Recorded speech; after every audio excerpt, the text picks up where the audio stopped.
How can counselling help a client?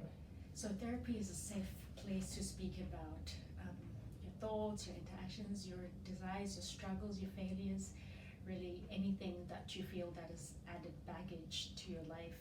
So my goal as a technician is to help clients to relieve that distress and build resilience, improve self-esteem, and improve lives. And ultimately, really, a client's readiness to change is what will make the difference in the end. So it's a big world out there, and it's important that you continue to improve yourself, and counseling is one of the avenues that you can use to support yourself and your emotions, really. And what are your areas of expertise or specialisation?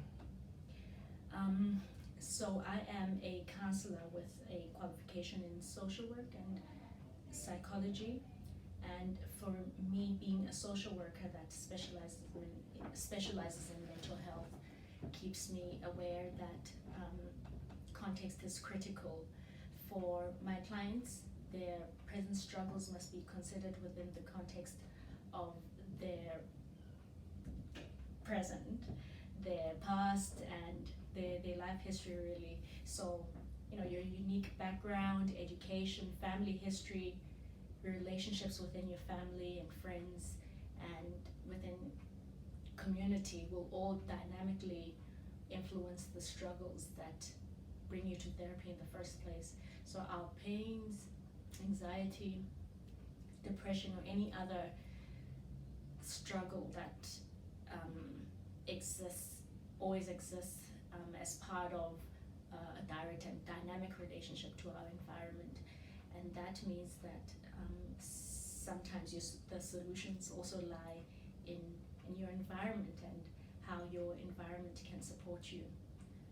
So that's why for me it's important to attend to your broader life situation while we're actively learning new skills to better handle difficult thoughts and feelings. Can you walk me through your clinical process before, during and after a session with a client?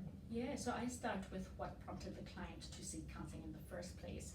And during the session, the client will speak about their difficulties. Then we speak about a goal to pursue. Over time, we'll address the issues and develop unique or evidence-based ways to manage the situation.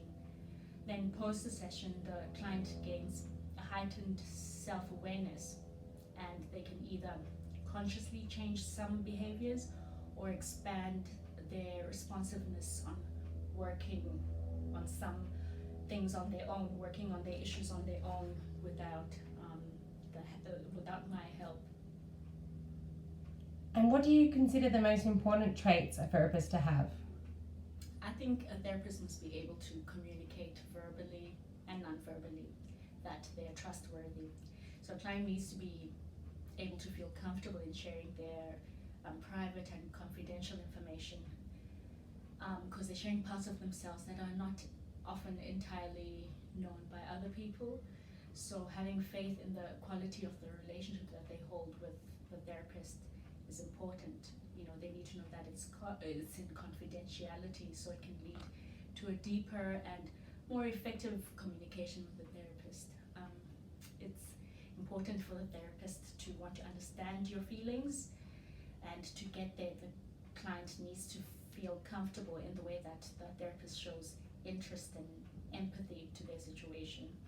So the client needs to feel understood. I'll often even refer to a vibe or a gut feeling.